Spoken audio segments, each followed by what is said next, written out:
Cette émission est produite grâce à Témisco. Située à Notre-Dame-du-Nord, cette entreprise se spécialise dans la fabrication et le développement de semi-remorques de tout genre. Au fil des années, Témisco a su se démarquer de la concurrence en devenant une référence nord-américaine de premier plan dans la conception spécialisée et innovatrice de semi-remorques. La force de Témisco a toujours été de savoir s'adapter à un marché en mouvement constant. Témisco a choisi de travailler directement avec ses clients et d'être à l'écoute de leurs besoins. Ces dernières réalisations, équipements pour le transport de tours et de pales d'éoliennes, des fardiers conçus pour une charge de 70 tonnes jusqu'à 100 tonnes, des remorques à courroie conçues pour le transport de minerais, pierres, sable, asphalte et autres. Témisco adresse ses remerciements les plus sincères à tous ses collaborateurs. Merci à tous nos employés, merci à tous nos clients, merci à tous nos fournisseurs. Merci à tous ceux et celles qui, de près ou de loin, ont participé au succès de Témisco. Témisco, à la mesure de vos besoins. Cette semaine à InfoTémis, entrevue avec Fidèle Barry, résumé de la saison touristique, dernier match des Pirates de Ville-Marie, campagne de financement de TV Témis.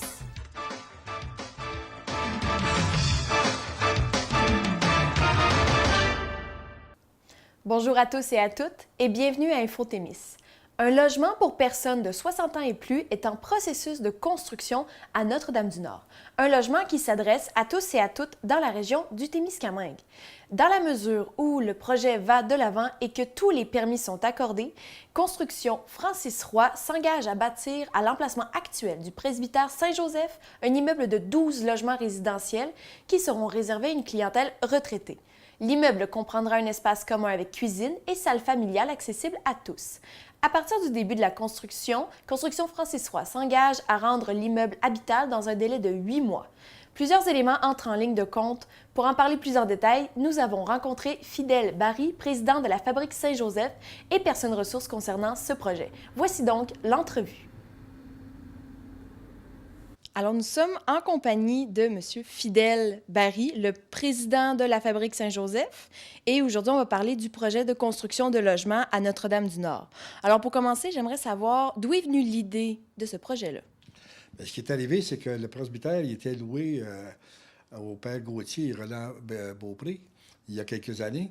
Et durant le courant de l'année, ils nous ont laissé entendre qu'ils ne renouvelaient pas le bail pour 2017. Et fait qu'il mettra fin au 30 juin. Fait que nous autres, on a pensé qu'est-ce qu'on va faire avec notre presbytère. Étant donné que c'est une vieille bâtisse, on a revérifié pour si on pouvait mettre des réparations là-dessus. Et ça coûtait trop, c'était beaucoup trop dispendieux pour essayer de rénover le presbytère. Fait qu'on a pensé de faire une résidence pour les personnes âgées. C'est démolir le presbytère et avoir une résidence pour 12 logements pour les personnes âgées. Qui consisterait en des 3,5 et des 4,5. Qui pourrait accueillir combien de personnes environ? Bien, c'est 12 logements. Ça peut être des couples ou des personnes seules. Là. Et on va mettre, là, présentement, on est en train de vérifier pour pouvoir construire ce projet-là. Le promoteur, il demande aussi qu'il y ait des noms qui s'engagent présentement. On va avoir 5 personnes, au moins 5 personnes qui vont s'engager à louer les logements s'il y a construction. OK. Donc, c'est vraiment un très beau projet. Et donc l'immeuble va être des logements. C'est surtout des logements. C'est des appartements, dans le fond, pour quel genre de personnes? C'est des appartements. C'est pour les personnes âgées, de 60 ans et plus, qui comprendraient 12 logements, des 3,5 et des 4,5.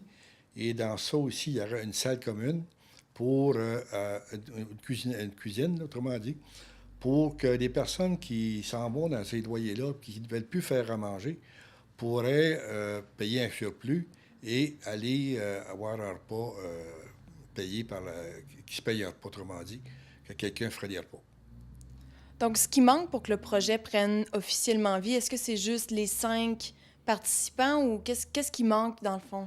Présentement, selon le promoteur, c'est qu'il nous manque 5 personnes présentement pour que le projet aille d'avant. Bien, c'est-à-dire qu'on a présentement 2 qui ont signé. Il nous en manquera 3. 3 personnes qui seraient intéressées. Seulement qui sont intéressés, ils peuvent me contacter ou contacter la fabrique. Et nous autres, on pourrait les rencontrer, leur donner des explications concernant le projet. Et il faut qu'ils s'engagent à louer lorsque la construction sera faite, qui vont s'engager à venir rester dedans.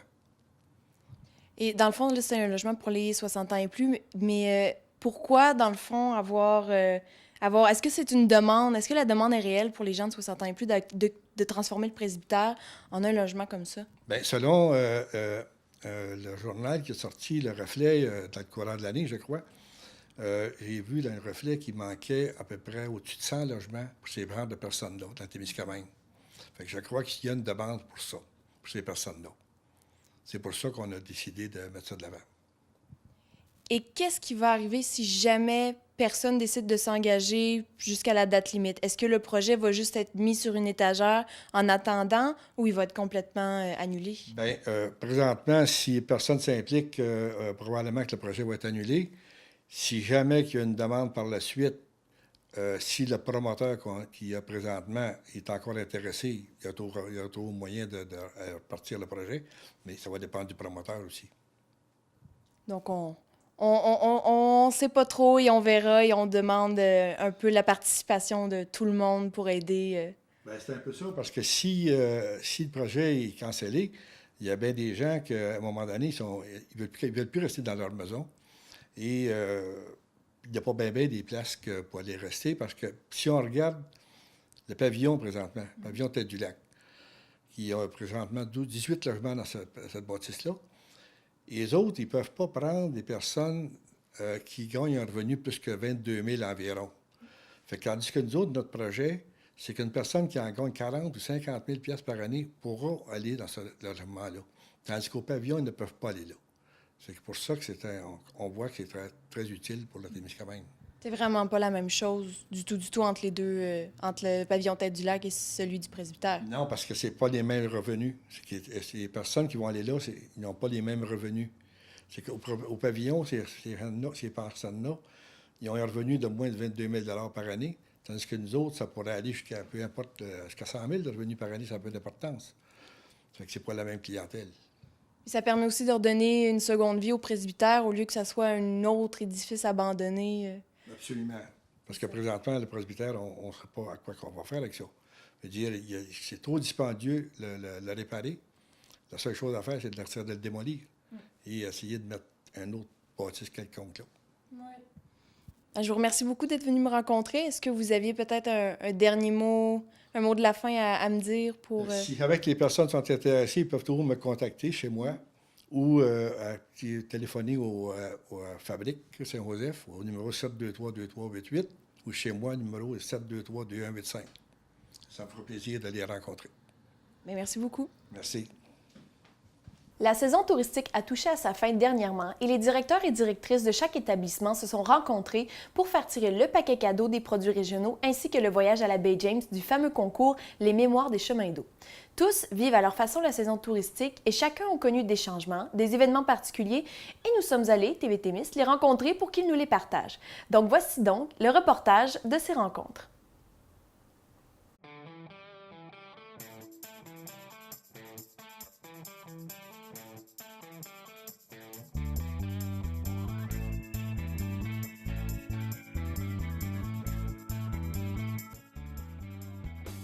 Mon nom est Lise Marcotte. Je travaille à Fort Témiscamingue, à Parc Canada. Je suis ici aujourd'hui, je remplace Josée Latraverse, qui est la directrice du site. On me connaît aussi sous le nom de Miss Margaret Cameron. Je suis guide touristique depuis 2009 au Fort. Moi, c'est Cathy Fraser. Je suis directrice des sites touristiques anglais, le théâtre de Repart et le chantier Gédéon. Moi, c'est Dominique Bérubé. Je suis le coordonnateur de la Maison du Frère Moffett à Ville-Marie. Moi, c'est Michel Manceau. Puis je travaille au Fossilarium. Je suis l'assistante de la directrice André Naud. Alors, je suis Odette Caron, coordonnatrice au domaine Green.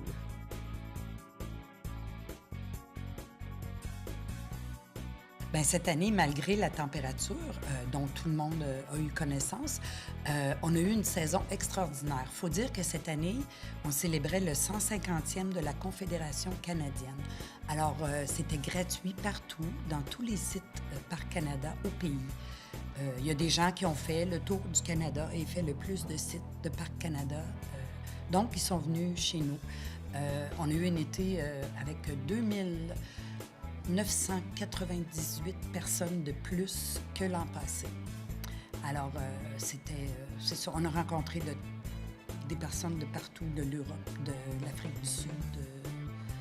Alors, c'était un été assez extraordinaire. Bien, d'habitude, on a quand même toujours 7-8 000 visiteurs. Cette année, ce qui a été extraordinaire aussi, c'est que les gens de Témiscamingue First Nation, c'est une histoire d'amour qui dure depuis 6000 ans avec le fort parce que c'est leur terre ancestrale. Alors cette année, avec le 150e, on a eu la chance d'avoir des elders, qui appellent les personnes plus âgées qui détiennent les connaissances. Alors ils sont venus passer à tour de rôle toutes les fins de semaine avec nous. Le jeudi, vendredi et samedi, ils s'installaient avec leurs objets, leurs contes, leurs chansons, et ils pouvaient parler aux touristes de toute leur méthode de vie et tout ça. Et les gens ont adoré. On a aussi eu le powwow le 21 juin. Ça a été magnifique. Pour nous, cette année, ça a été très exceptionnel parce qu'on était en pleine restauration du remorqueur de bois Thiers-de-Répeur. Restauration, c'est-à-dire qu'on refait au complet la peinture intérieure et extérieure du bateau, fond en comble avec les artefacts. Donc, c'est sûr qu'à partir du 31 juillet, nous, on était fermés pour le reste de la saison touristique. Donc, le remorqueur, on ne pouvait pas aller le visiter. Par contre, le chantier Gédéon demeurait ouvert et le hangar du Théâtre-Répeur. Mais c'est sûr que les gens viennent pour visiter le remorqueur de bois.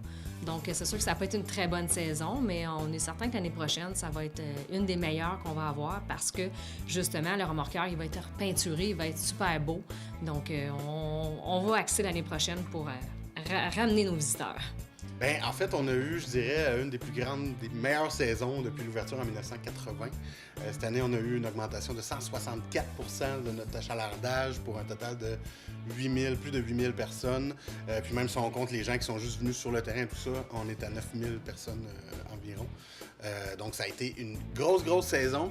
Ce qui explique, je pense, l'augmentation de notre achalandage, c'est vraiment la diversification des activités autour de la maison. Moi, je suis allé m'inspirer aussi de ce qui avait été fait dans le passé pour remettre certaines activités au goût du jour, comme les bouchettes de blé d'Inde, exemple, des trucs comme ça. Donc, le spectacle extérieur gratuit aussi a attiré beaucoup de monde, 360 personnes cette année. En plus, on a eu la foire gourmande. Ça a été le gros coup de cette année. En ramenant une mini-ferme à la maison du frère Moffett, bien, tous les enfants, à peu près, qui ont été présents à la foire sont allés voir. Ensuite, on avait notre fête foraine à l'ancienne qui a beaucoup marché avec le tombe-à-l'eau aussi. Donc, ça a attiré plus de 6 000 personnes cette fin de semaine-là.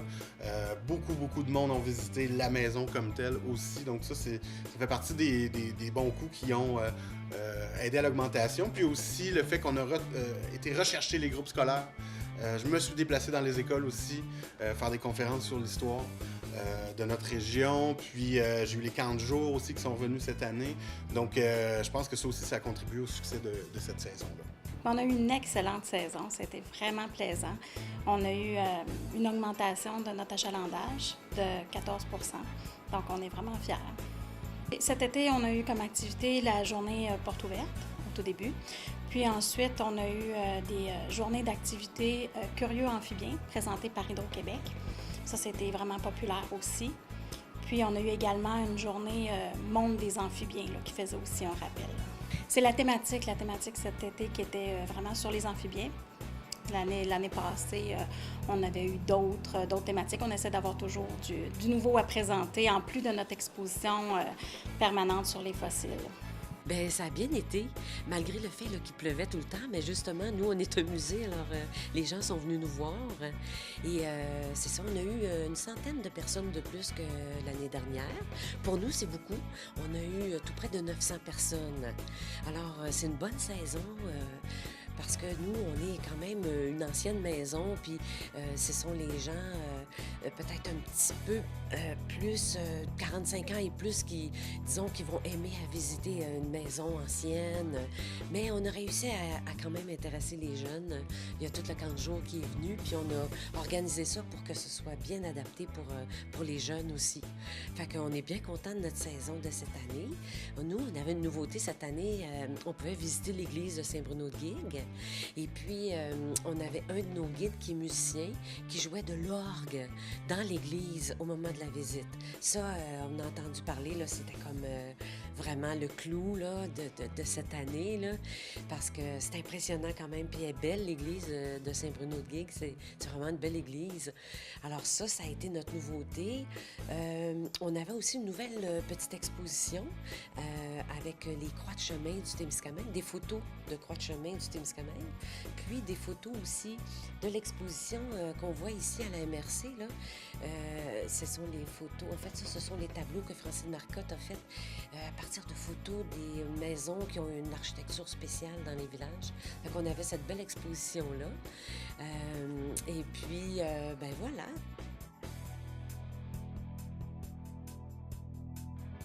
Bien, je crois que les Amérindiens vont être encore très présents parce que l'expérience a été très concluante. On s'attend à un bel été. On a les mêmes activités qui reviennent, donc le powwow, le 1er juillet, qui est la fête nationale. On a le 22 juillet, qui est la fête d'été du fort. Cette année, on a innové avec un grand bal masqué. Alors, on a réussi à costumer, en costume d'époque, ou qui ont l'air d'époque, 70 personnes, adultes, enfants et adolescents. Ça a été un succès. C'était un essai qu'on faisait. Alors, on va le recommencer l'an prochain. On a aussi toujours une mini-foire gourmande au Vieux-Fort. Ça a été pendant des années des mets amérindiens. On vous réserve une surprise l'an prochain. On va peut-être se transporter en Nouvelle-France. Et puis, on a aussi toutes les activités qui sont toujours là, comme les visites, le film, une exposition d'œuvres d'art. Tout ça dans la beauté du site qui est majestueux. C'est pas difficile de bien animer ce site-là parce qu'il est tellement beau. Différent, oui, on l'espère. On l'espère pas, on est sûr que ça va être différent de cette année.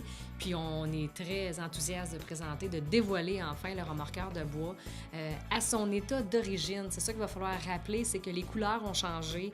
Il y a beaucoup de choses qui vont avoir changé sur le remorqueur, mais c'est pour le bien parce qu'il va revenir justement à l'état d'origine, comme il était en fonction sur le lac des 15. Ben moi, tout ce que j'espère, c'est qu'on continue sur cette lancée-là.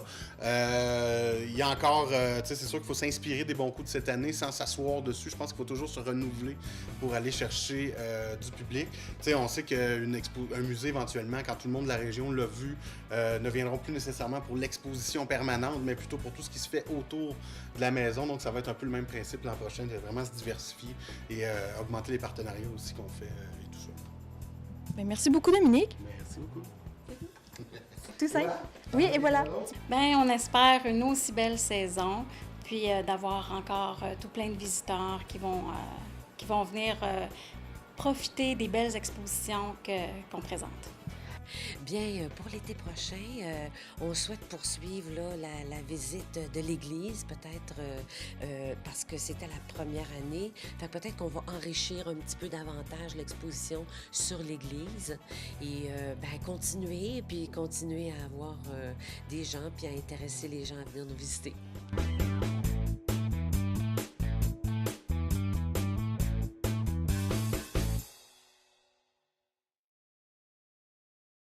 Comme toujours, nous vous proposons un reportage sur le dernier match des Pirates locales qui s'est terminé 7-2 pour l'équipe adverse.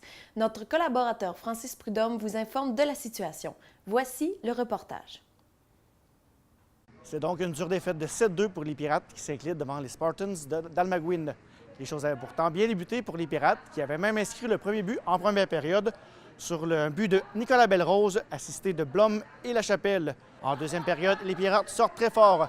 Les premiers lancers et coups d'épaule leur appartiennent. Chacun des deux gardiens, encore une fois, effectue plusieurs arrêts. Le pointage demeure le même. Toutefois, les Spartans créent l'égalité à 10 minutes 14. Après 2 périodes, c'est toujours l'égalité 1-1. La première partie du match, là, on est très satisfait. Je pense qu'on a montré qu'on peut vraiment rivaliser avec cette équipe-là. Par contre, en troisième période, les choses s'écroulent pour les Pirates. Oui, ça n'a plus!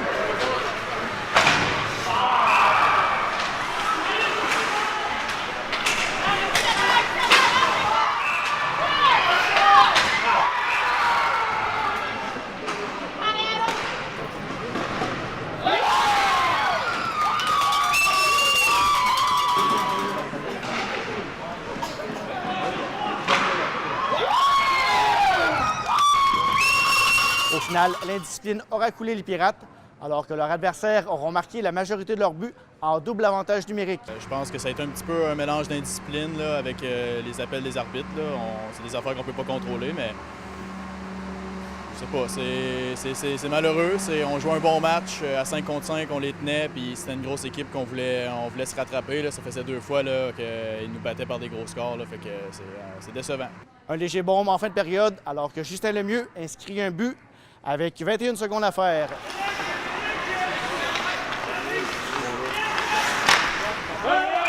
C'est donc Spartans 7, Pirates 2. Un reportage de Francis Prudhomme. TV Témis est en pleine campagne de membership. Nous sommes en train de recruter de nouveaux membres pour aider la télé communautaire à continuer leur travail. C'est l'occasion pour vous de poser un geste pour la communauté en devenant membre. Ce que cela implique n'est pas compliqué. En étant membre de TV Témis, vous contribuez à améliorer la qualité des émissions telles que le Télébingo, le Télémag, ce bulletin de nouvelles et les nombreux reportages que nous faisons. Vous nous permettez également d'avoir sans cesse du contenu dans votre télévision ainsi que sur les réseaux sociaux. C'est aussi une façon de collaborer à l'amélioration de l'environnement de travail des employés à TV Témis. Vous aidez l'équipe à couvrir de plus en plus d'événements qui se déroulent au Témiscamingue et vous avez un droit de vote lors des assemblées générales annuelles. TV Témis sollicite votre appui pour nous aider à poursuivre notre mission de transmettre le pouls du Témiscamingue et d'être présent à tous les événements pour les immortaliser, ou simplement vous aider à créer un projet qui vous tient à cœur. Pour cette campagne de financement, TV Témis a envoyé plusieurs feuillets par la poste que vous pouvez remplir, mais vous pouvez également vous rendre sur témis.tv dans l'onglet « Nos services » et cliquer sur « Devenir membre », tout simplement. Donc voici Nadine Jutra, employée de TV Témis, qui vous explique de quelle manière être membre est bénéfique pour nous. Comme tout organisme communautaire, TV Témis a une obligation de renouveler sa banque de membres. C'est une obligation gouvernementale, donc la raison principale, c'est ça. Mais au-delà de ça, je te dirais que pour TV Témis, c'est un peu comme un gros câlin quand on fait notre campagne de membership. Parce qu'imagine si quelqu'un décide de dire « Moi, je crois en ce que fait TV Témis, j'ai le goût que ça continue et je veux aussi que ça s'améliore, que ça continue de s'améliorer, bien, je vais sortir de l'argent de mes poches et je vais devenir membre. » Quand on a cet encouragement-là et quand on a 250, 300 membres, imagine la tape dans le dos que ça nous donne. Donc, ça, c'est une raison assez évidente et principale aussi pourquoi TV Témis fait son renouvellement de membres comme ça à chaque année. Mardi 10 octobre dernier se tenait une réunion pour le lancement du plan stratégique du Témiscamingue 2018-2022.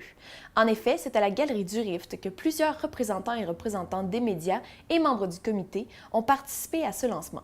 Le nom du plan stratégique se nomme « Inverser la tendance démographique à la baisse en augmentant la population témiscamienne de 500 personnes d'ici 2022 ».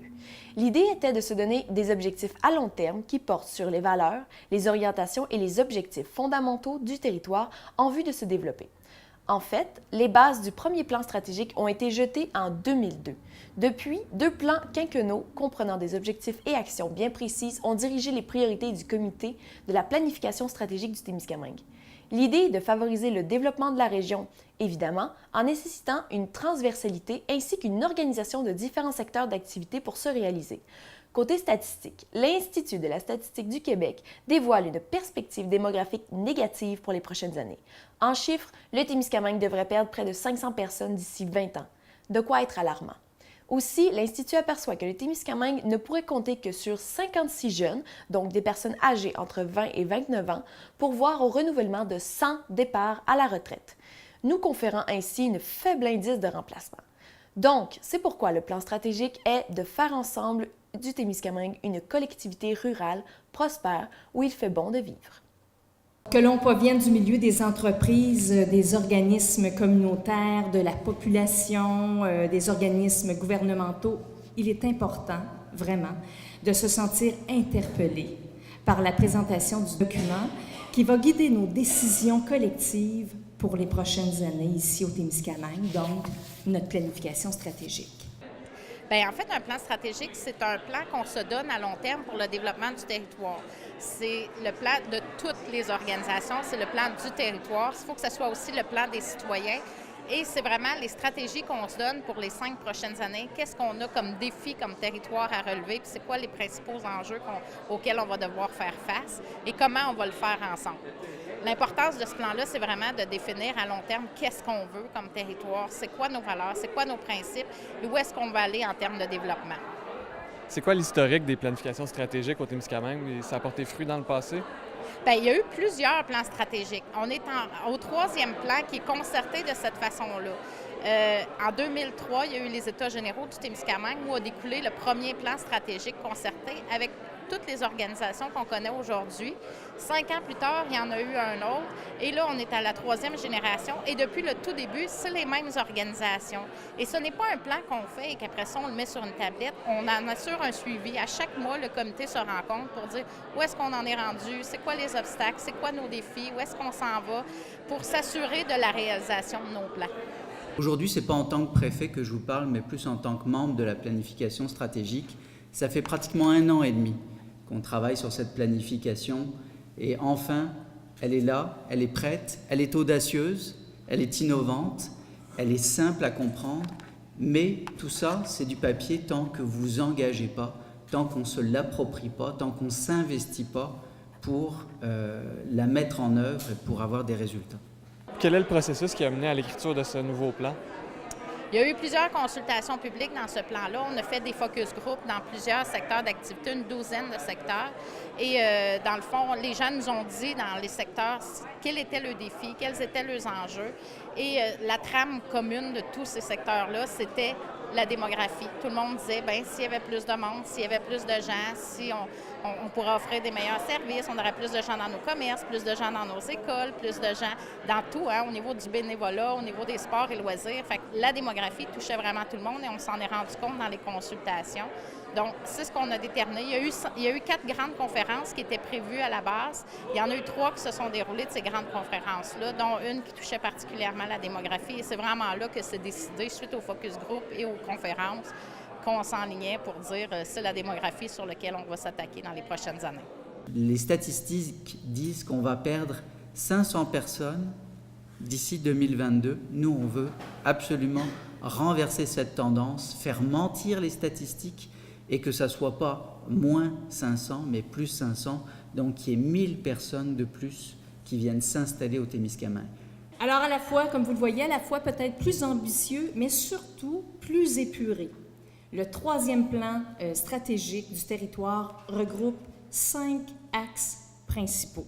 Au-delà des 2 enjeux qui est l'engagement et la gouvernance territoriale, on a 5 grands axes. Le pouvoir de séduction du Témiscamingue, la promotion et l'attraction du territoire, l'accueil et la rétention, l'économie et les emplois, et la formation au Témiscamingue. Le plan est très concis, il tient à peine sur 16 pages. Est-ce une volonté de le rendre plus accessible au grand public? Bien, en fait, ça a toujours été quand même très accessible. Le fait qu'il soit plus concis, c'est que ce qu'on retrouve dans le plan maintenant, c'est des actions qu'on va devoir travailler les organisations en commun. Ce n'est pas un plan où on va dire cette action-là appartient à tel partenaire ou à tel partenaire.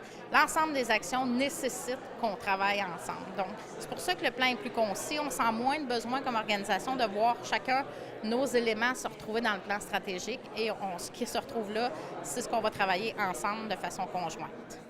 Quelles seront les premières actions mises en place? Bien, il y a déjà l'embauche d'un chargé de projet en démographie parce qu'on sait que ça va demander beaucoup d'énergie. Les organisations, on a déjà tous nos ressources, déjà tous chargés de travail. Donc, on s'est dit, si on va être sûr que ça porte fruit, on va engager un chargé de projet. Ça, c'est déjà fait. Le chargé de projet est engagé, c'est Mme Catherine Drolette-Marchand. On va former une équipe stratégique autour de la démographie qui est en cours de formation. Il y a déjà des démarches de fait au niveau de la formation pour faire 8 nouvelles cartes de compétences professionnelles au niveau de la commission scolaire. Ça, c'est entamé parce qu'on sait que c'est un enjeu important pour maintenir les jeunes en région et en attirer des nouveaux. Il y a le projet de mini-centrale qui est déjà démarré. Fait qu'il y a déjà des projets qui, en cours d'écriture, on s'est dit « Ah, ça, c'est un projet porteur » et c'est pas parce qu'on était en écriture qu'on a attendu. On a décidé d'y aller tout de suite. On commence pour être sûr d'être dans l'action immédiatement. C'est il y a 2 ans que les communautés autochtones de l'Abitibi-Témiscamingue ont décidé de se rassembler afin de promouvoir leur culture. Le groupe formé s'est appelé le Cercle culturel Anishinaabe. C'est avec la collaboration de Tourisme Abitibi-Témiscamingue qu'ils ont travaillé sur plusieurs projets afin de faire ressortir des possibilités dans les communautés. Le premier est un portrait, sous forme de guide, des communautés de la région, à savoir Kitchissakik, Lac-Simon, Picogan, Témiscamingue First Nation, Long Point First Nation, Wolf Lake First Nation, ainsi que les centres d'amitié autochtones de Sainte-Terre et Val-d'Or. La deuxième est une série de capsules vidéo réalisées par Dominique Leclerc et Kevin Papati pour mettre en valeur la culture Anishinaabe. Les capsules seront diffusées à RNC Média ainsi qu'en version longue à la Fabrique culturelle. Selon un article du journal Le Reflet, le but était d'apporter du positif dans les médias à propos des communautés. Avec tout ce qui s'est passé les dernières années, tout n'a pas toujours été rose. Il voulait faire quelque chose de positif, durable, quelque chose qui soit transmissible. C'est aussi un formidable outil de promotion envers les Autochtones, que ce soit dans la région ou même en dehors. Le Cercle réfléchit présentement à l'élaboration d'un forum intercommunauté autochtone en vue d'une planification stratégique. C'est donc un dossier à suivre. À Ville-Marie, dernièrement, Vague de Cirque a rempli son chapiteau de 200 personnes à chacun de ses 3 représentations. Il fallait être là pour voir les yeux remplis d'étoiles des enfants et souvent de leurs parents aussi. Fait intéressant, le spectacle offert en fournissait pour tous les goûts. Des personnages colorés, de la vieille dame qui étend des bobettes sur la corde à linge, à passant par les clowns, les marionnettes, des artistes athlétiques dont les performances en contorsion avec un cerceau ou dans les airs étaient à couper le souffle. Vague de Cirque a vu le jour aux îles de la Madeleine il y a 10 ans, indique Alain Boudreau, cofondateur avec Noémie Gervais du cirque itinérant. Et ils sont sur la route depuis 6 ans et donnent environ 80 représentations par année dans les régions plus éloignées. Ils sont 3 techniciens, 6 artistes. Il s'agit d'un cirque sans animaux. Selon l'article de la journaliste Lucie Charret dans le journal La Frontière, Vague de Cirque a présenté son spectacle Barbecue dans le nord-est ontarien à Macamic fin septembre et à Ville-Marie récemment. La caravane se rendra à Val-d'Or dans quelques jours, soit du 26 au 28 octobre. C'est le temps d'en profiter et d'en faire profiter toute la famille. Légère tension au niveau des chasseurs présentement. Plusieurs chasseurs se plaignent que d'autres chasseurs bloquent l'accès au territoire. Guy Martin a publié une photo sur les réseaux sociaux pour dénoncer ce qu'il considère comme un manque de respect et de civisme. Il s'agit d'une photo d'un barrage de route avec une corde et une pancarte indiquant « Chasseur à l'affût » situé à 2 km seulement de son camp de chasse. Toute personne a le droit de chasser conformément à la loi. Ce droit n'a pas cependant un effet d'accord à un chasseur la priorité d'utiliser un territoire public au détriment des autres amateurs de plein air. Pas plus qu'il ne lui accorde l'exclusivité du territoire. De plus, il est interdit de faire ciment obstacle à une personne qui chasse légalement et qui a accédé de façon légitime au territoire où elle se trouve. C'est ce qu'indique le règlement sur la chasse sportive du Québec. Un autre chasseur a dénoncé que 1 ou 2 camions et voitures barraient également les entrées de broussailles vers la forêt. La Sûreté du Québec invite les chasseurs à faire preuve de prudence et de civisme en forêt. Dans un communiqué émis le 6 octobre, on peut lire que tous ont le droit de pratiquer cette activité de façon paisible. C'est pourquoi le savoir-vivre et la compréhension mutuelle sont essentiels pour éviter les conflits qui pourraient mener à des actes répréhensibles. Si une situation conflictuelle émerge, il est du devoir de chacun de tenter de trouver une solution pacifique pour éliminer les tensions. Dans le cas où un chasseur se sentirait lésé dans la pratique de son activité de chasse, il est possible de communiquer en tout temps avec le service SOS Braconnage au 1-800-463-2191. Et pour vous le rappeler, la chasse à la carabine se déroule du 7 au 22 octobre. L'Abitibi-Témiscamingue pourrait compter sur 16 nouveaux médecins omnipraticiens en 2018, selon ce qu'a autorisé le gouvernement du Québec dans le plan régional d'effectifs médicaux. Au Québec, 400 jeunes médecins généralistes commencent leur pratique chaque année. En vertu de son poids démographique, l'Abitibi-Témiscamingue reçoit 2 % de ses ressources professionnelles. Le président de l'Association des omnipraticiens du Nord-Ouest du Québec, Dr Jean-Yves Boutet, reçoit favorablement cette nouvelle, même s'il estime que c'est encore trop peu pour couvrir les besoins de la région. Il est nécessaire pour la région d'avoir une dizaine de médecins supplémentaires en raison de ceux qui prennent leur retraite. Il est important de garder le rythme. Des incitatifs comme des primes d'éloignement et des hausses de salaire sont mis en place pour attirer les nouveaux médecins en Abitibi-Témiscamingue. Malgré cela, le Dr Boutet dit faire face à d'importants défis de recrutement, en raison des nouveaux médecins qui n'ont aucune idée de l'endroit où se trouve l'Abitibi-Témiscamingue. La jeune Témiscamingue Ariane Richer, ancienne Tamia, se retrouve désormais dans la prestigieuse équipe des Astrelles de Rouyn-Noranda. La volleyeuse entame sa 7e année dans ce sport et s'entraîne 8h30 par semaine afin de se maintenir au niveau. C'est une grande fierté pour elle que de jouer pour les Astrelles. Vu toutes les années qu'elle consacre à ce sport, elle dit dans un article de Guillaume Gonzalez dans le journal Le Reflet avoir été bien préparée grâce à Jean-Luc Roch, qui a été un coach extraordinaire pour elle lors de ses 6 dernières années au sein des Tamia. Elle est évidemment consciente qu'elle doit faire ses preuves afin de conserver sa place dans l'équipe, mais ce n'est pas un défi qu'elle a peur de relever. Un bel événement témiscamien a eu lieu la semaine dernière. À l'aube de sa dernière rencontre dans sa composition actuelle, le conseil de la ville de Ville-Marie tenait à souligner l'implication de plusieurs Témiscamiennes et Témiscamiens en leur remettant les clés de la ville. Le maire Bernard Flébus rappelant au passage la symbolique derrière ce geste. Il en a aussi profité pour remercier la population de l'avoir soutenu durant ses 8 années comme maire de Ville-Marie. Tour à tour, les conseillers municipaux ont chacun remis un trophée aux récipiendaires, profitant eux aussi du moment afin d'adresser un court message de fin de mandat. Les différents récipiendaires des clés de la ville étaient Janine Godet-Brault pour son parcours, notamment pour son livre Témicami eau profonde, Gérard Girard, dernier policier municipal de Ville-Marie, Lynne Descoteaux, présidente de la Foire gourmande, Charlotte Ranoux, patineuse artistique, Steve Cholette, nageur, Philippe Barrette, ancien maire de la ville de Témiscamingue. Les trophées étaient constitués d'une plaque commémorative au nom et d'une clé, ainsi que de fossiles. L'École de musique Les Jeunes Concerts du Témiscamingue vous informe que quelques places sont encore disponibles pour les cours de chant et de flûte traversière. Pour plus d'informations, composez le 819-625-2505. Les cours sont offerts aux enfants comme aux adultes. Faites-vous plaisir, ajoutez la musique à vos loisirs. Du côté politique, un débat à la préfecture se prépare le 23 octobre prochain au Théâtre du Rift. Les candidats à la préfecture vont discuter de divers enjeux, mais surtout répondre à vos questions. Pour ce faire, vous pouvez écrire à reflet@journallereflet.com pour envoyer vos questions. Résultat partiel des élections municipales. Les maires élus sans opposition. Béarn, Luc Lalonde. Belle-Terre, en élection.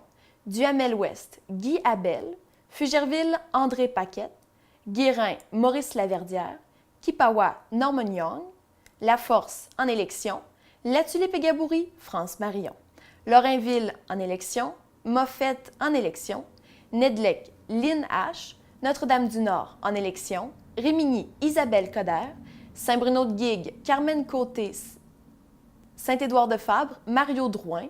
À Sainte-Eugène-de-Guigue, c'est Marco Dénommé. Témiscamingue est en élection. Et Ville-Marie, c'est Michel Roy. Pour les courses à la mairie, à Notre-Dame-du-Nord, nous avons Suzanne Casa, Nico Gervais. À Moffett, Alexandre Binette, Gilles Curado. La Force, les candidats à la mairie sont Isabelle Morin, Gérald Charon, Steve Leblanc, Rosanne Lirette, Sylvain Turbide. À Belle-Terre, les candidats sont Bruno Boyer, un maire sortant, Guylaine Morin. Témiscamingue, les candidats à la mairie sont Yves Ouellette, Ginette Vaillancourt. À Lorrainville, il s'agit de Simon Gélina, qui est le maire sortant, et Jean-François Lacasse. Et il y a aussi plusieurs postes de conseillers et conseillères présentement en élection. Vous pouvez aller sur le site du directeur général d'élection pour avoir tous les détails ou demander au bureau de vote de votre municipalité. Je vous rappelle en terminant que vos candidats à la préfecture sont Monsieur Bernard Flébus, maire sortant de Ville-Marie, mais maire depuis 2009, entrepreneur et visionnaire. Renald Barry, copropriétaire du casse-croûte chez Caro à Anglier et commissaire scolaire pour le secteur est du Témiscamingue. Madame Claire Bolduc, agronome et entrepreneur et membre du collectif Faut qu'on se parle, ainsi que ex-présidente de la Solidarité rurale. Et un quatrième candidat à la préfecture s'est rajouté, Monsieur Gilles Lepage, travailleur forestier à la retraite et ancien conseiller municipal de Lorrainville. Et c'est ce qui complète votre bulletin de nouvelles d'Infotémis cette semaine. N'oubliez pas de regarder nos tout nouveaux épisodes, comme à chaque semaine, des émissions d'automne, telles que De la fourche à la fourchette, 100% Témis, le Télémag, et sans oublier le fameux TV Bingo de TV Témis, qui prend place tous les mercredis soirs à 18h. Il est encore temps pour vous d'aller acheter vos cartes chez les dépositaires participants. Vous n'avez qu'à consulter la liste sur témis.tv. Alors, nous vous laissons avec la seconde partie de l'entrevue avec Guillaume Beaulieu, le conteur. La première partie se trouve dans le bulletin de nouvelles de la semaine dernière. Et au nom de toute l'équipe de TV Témis, je vous souhaite une excellente semaine. Merci beaucoup. On va commencer, s'il te plaît, par te laisser te décrire en tant que personne et en tant que conteur également. Écoute, en tant que personne, je suis un gars qui est vraiment un gars du Nord, du Nord-Ouest du Québec. Le Témiscamingue, pour y avoir resté 5 ans. Un gars de la Serre, dont la parenté est à Val-d'Or. J'ai passé beaucoup de temps là-bas aussi quand j'étais plus jeune. Rouen, Relais, Amos même pendant 1 an et demi. Je suis un gars qui, sur l'ensemble de l'Abitibi-Témiscamingue, si ça se peut de se dire de ça, j'y suis. Avec grand plaisir, côtoyer toutes sortes de gens. Et comme je suis un gars sociable, je suis un gars qui aime vraiment découvrir qui sont les gens, mais aussi collectivement, parce que les individus nous donnent aussi à penser que en groupe, tu sais, des fois, une municipalité, une MRC, une région, ça porte certaines caractéristiques qui est le fun de faire ressortir de certaines manières. Et les contes et légendes sont pour moi une manière extraordinaire de mettre en lumière nos particularités, nos caractéristiques, les éléments qui nous accrochent un peu positivement ou un peu négativement. Il y a de tout, hein? Il y a beaucoup de messages. On peut faire avancer, on peut faire cheminer aussi des gens mentalement dans toutes sortes de choses par des contes. Alors, donc, un gars qui s'intéresse autant, je dirais, à tous les âges aussi. Donc, les jeunes m'intéressent autant que jusqu'aux personnes âgées. Alors, vraiment un gars qui aime le monde, un peu politisé aussi. Les questions sociales m'intéressent.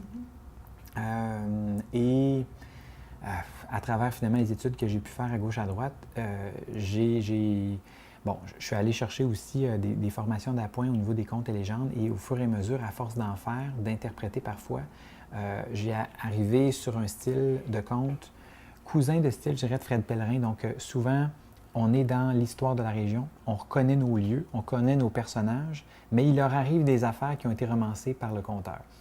Donc, ça, j'aime bien ça. Je suis un peu plus physique que Fred. Évidemment, j'ai ma manière de m'exprimer, j'ai mes référents. Je tourne un peu moins de nouveaux mots, par exemple, que Fred. Mais il y a quand même quelque chose un peu là-dedans. Donc, les 3 ambiances, le plus que je vais aller chercher, c'est le comique, le touchant et le dramatique. Donc, voilà, ça me décrirait, je te dis. Et encore dans le « Qui es-tu ?», ton rôle de conteur, est-ce qu'il te suit dans la vie de tous les jours? Et justement, ma copine me faisait rappeler qu'il me suit encore plus que je pensais. C'est-à-dire que quand j'arrive à la fin de la journée et j'ai vécu quelque chose X, ma manière de raconter ma journée est fortement imprégnée de ma job de conteur. Donc, même si c'est pas un conte, je ne ferais pas payer ma blonde pour entendre ma journée, on s'entend. Mais ça rentre, ça sort du cadre. Mais ça a finalement influencé beaucoup ma manière de dire à peu près n'importe quoi. Même, justement, tout dernièrement, j'avais un contrat qui a été vraiment sur le fly, peu de préparation. Les gens pensaient que je m'étais pratiqué une affaire effrayante. Je dis, écoutez, c'est 1 heure. C'est ce que j'ai pu me permettre dans le contexte. Mais à force de trouver la manière de dire, finalement, il y a des choses qui s'ajustent un peu instinctivement. Donc ça me suit. Il y a aussi ma manière d'écrire. Donc, à force d'écrire, de lire et d'essayer d'analyser ces éléments-là, ça fait que je suis devenu un scripteur de cartes. Il y a des gens qui attendent à leur fête ou dans des occasions, dans mes proches autour, le mot de Guillaume Beaulieu, la petite phrase qui va être juste ajustée pour le moment, la personne en particulier, avec ma petite touche, ma manière d'écrire. Donc, oui, ça me suit partout. Et de plus en plus, et même à mon insu. Ah oui. Puis, bon, question d'ordre très général. Comment que ça a commencé pour toi, l'envie de te spécialiser là-dedans?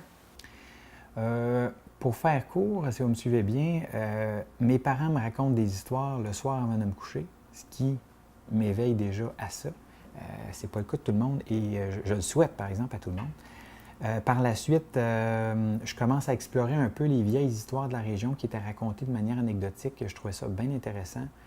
J'explore encore plus à l'université dans le temps où je vais voir des conteurs professionnels un peu à l'action. Je trouve que c'est le fun comme moyen de pouvoir présenter avec peu d'éléments techniques. Hein. En étant seul, on peut arriver à développer vraiment quelque chose d'assez intéressant, de bien le fun. Donc, à ce moment-là, je rentre dans le cercle des conteurs de Québec. Je commence à créer mes premières histoires, à ramasser un peu mes infos, améliorer ma façon de compter. J'arrive dans la région, tout explose avec le Festival de contes et légendes à Val-d'Or qui offre aussi plusieurs tribunes qui commencent à se répandre de gens qui souhaitent entendre parler de contes. Fred Pellerin commence à monter. Quelques années avant, j'avais commencé, mais quand même, ça donnait bien sur le timing. Donc là, les gens savaient plus que c'était pas juste pour enfants, qu'on peut raconter des histoires pour adultes aussi. De fil en aiguille, je laisse mon travail que j'avais à ce moment-là pour me lancer dans le conte à temps plein, il y a 10 ans maintenant. Ce mois-ci, en fait. 10 ans. Wow. Bonne fête. Ah, merci, Oui, merci. D'ailleurs, je me demandais comment j'allais souligner ça. Je n'ai même pas encore pris le temps d'y penser. Non, on est dans le roulant. Là. Ça va venir, l'instinct va finir par prendre le dessus. Oui, tout à fait. Donc, c'est quoi environ ton processus de création pour... j'imagine que tu dois avoir divers types de contes que tu peux faire. Peut-être ton processus de création pour un conte du Témiscamingue sur, mettons, un village. Il y a plusieurs fêtes anniversaires de village. Par exemple, un qui a été remarqué, celui le centième de Saint-Eugène, par exemple. C'est sûr que dans un cas comme celui-là, on veut faire quelque chose de commémoratif. Donc, on veut qu'il y ait des faits historiques qui puissent passer, surtout des faits historiques que beaucoup de gens de la place connaissent. Et là, hein, ça éveille quelque chose de plus important qu'une affaire connue par 3-4. Alors là, à ce moment-là, c'est de faire une tournée des gens qui ont les cheveux blancs, qui ont vu neiger, pour en savoir plus, tomber sur les bons filons. En même temps, les bons filons qui m'inspirent aussi, parce qu'il faut quand même que j'aille dans quelque chose que j'ai envie de raconter, qui me donne un peu de quoi créer. Je prends tout ça et quand le pêle-mêle de toutes ces informations-là est là, je commence à structurer, à orienter ça, à déplacer mes infos de gauche et de droite et là, à commencer à monter mes histoires. Souvent, là, mon enregistreuse devient pertinente parce qu'avant de fixer des choses sur écrit, j'essaie de construire déjà l'histoire verbalement. Je réécoute. Je peux réenregistrer à ce moment-là, trouver une meilleure version. Ensuite, j'arrive, surtout si c'est quelque chose dans un événement important qui mérite là, vraiment d'être écrit puis d'être appris différemment. Là, à ce moment-là, je commence à écrire, je répète, je rôde et je présente. Et voilà. Ah oui. Ah, c'est bon. Et combien de temps tu prends avant de te présenter un conte? Justement, tout ce processus-là que tu viens de m'expliquer, c'est environ combien de temps avant que tu aies un produit fini que tu veux présenter? Le temps que ça prend pour faire un conte, il est très variable. Des fois, si j'entends quelqu'un et je tombe tout de suite sur quelque chose qui est déjà intéressant, qui a un début, un milieu, une fin, puis c'est vraiment presque tel quel, il me reste à mettre en mots, à rajouter, à broder un peu, peut-être un romancer un 10-15 % qu'on ne sait pas exactement ce qu'ils se sont dit à tel moment, mais une histoire de 10 minutes peut se créer en 2 heures. Okay.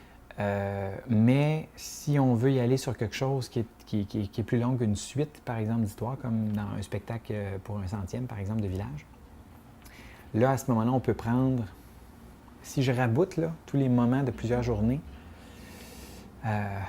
pour 1 heure, on peut mettre 3 semaines, 1 mois. Ah oui. Ouais. Donc, un 10 minutes peut prendre 2 jours, peut prendre 2 heures. Mm-hmm. Ouais. Ça dépend vraiment beaucoup. Oui. Qu'est-ce que tu aimes le plus dans ton métier, globalement?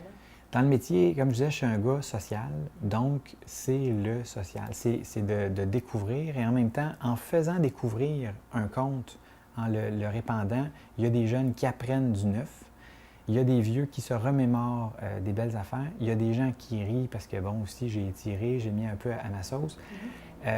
Donc, de travailler là-dessus, pour moi, c'est très riche. Donc, je te dirais que une bonne partie de ma paye, à part ce qu'on peut me donner financièrement pour faire quelque chose, c'est après la représentation, quand les gens viennent me voir en disant « Hey, ce que tu disais tantôt, là, moi, je pourrais t'en rajouter encore un bout parce que j'ai connu le gars qui a vécu telle affaire. » Alors là, c'est super intéressant. Les gens se groupent autour, il se passe d'autres choses.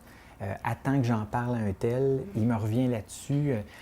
Alors, tout cet échange-là, ce contact-là, ça fait en sorte qu'on a l'impression, comme artiste, que finalement, on fait une différence. Bien, c'est toujours un peu le souhait qu'on a, mis à part de pouvoir en vivre, c'est qu'on puisse marquer à quelque part ceux qui écoutent par les messages qui sont transportés.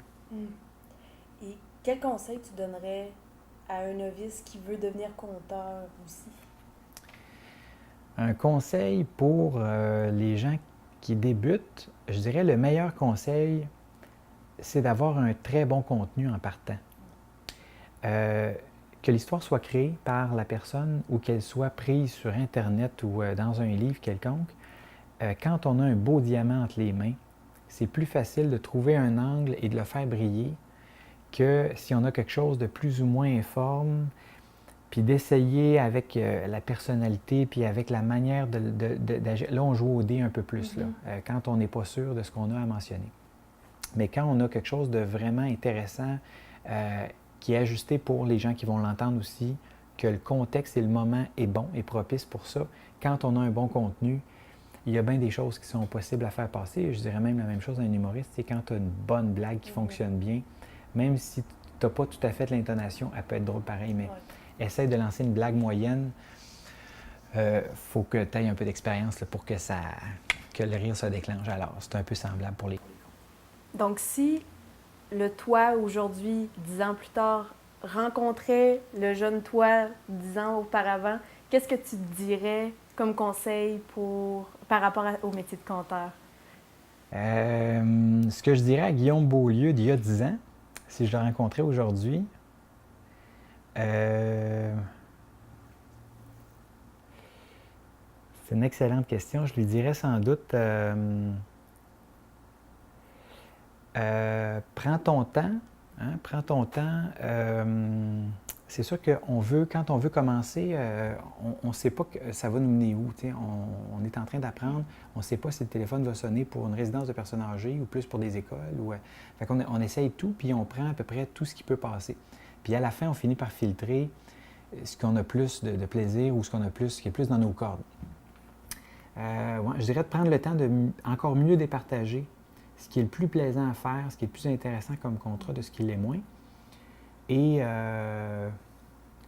d'avoir encore plus de temps à consacrer aux aînés qui ont raconté toutes sortes de choses.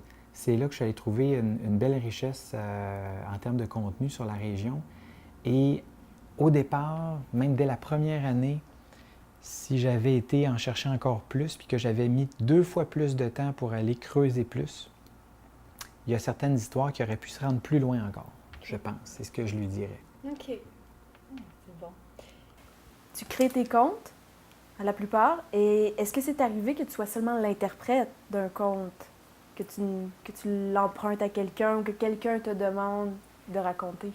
D'être le créateur ou l'interprète, pour moi, ça peut se mélanger, en fait, fortement, parce que même quand je raconte une histoire qui s'est passée par Roch Barrette à Rimini, le gars me raconte son histoire du temps de la chasse dans les années 60, puis en fait, là, il y a son histoire déjà. Donc, en la racontant, en la mettant à ma manière, on peut dire que je suis un peu créateur des lignes que j'ai mis là, mais j'étais aussi en bonne partie l'interprète de son histoire. Il y a d'autres fois où j'ai repris des histoires qui étaient vraiment comme, par exemple, l'année passée pour le lancement de la bière Tournesol, pour le financement de l'émission Tournesol au Barbe-Brou. C'était à la dernière fois où il y a eu la Saint-Patrick. Donc, j'ai repris, étant donné Saint-Patrick, la fête des Irlandais, j'ai repris une histoire traditionnelle irlandaise qui m'avait beaucoup impressionné. Donc là, je sortais vraiment de mes bottines habituelles. Ça se passe dans un temps où il y avait des rois à l'époque en Irlande. On était les temps celtiques et tout ça. L'histoire est très drôle. Moi, j'ai trouvé ça super intéressant.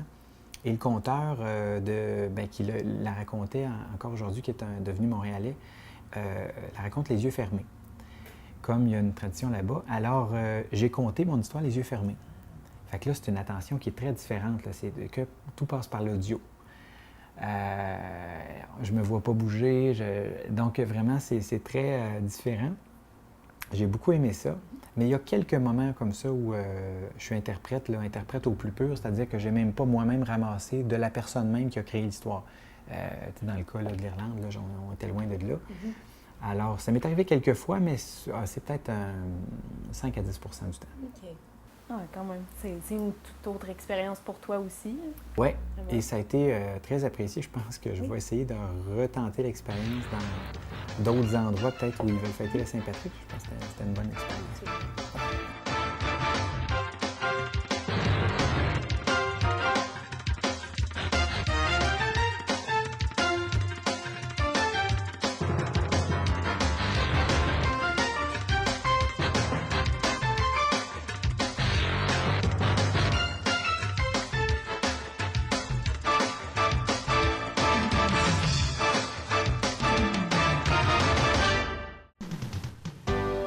Cette émission est produite grâce à Témisco. Située à Notre-Dame-du-Nord, cette entreprise se spécialise dans la fabrication et le développement de semi-remorques de tout genre.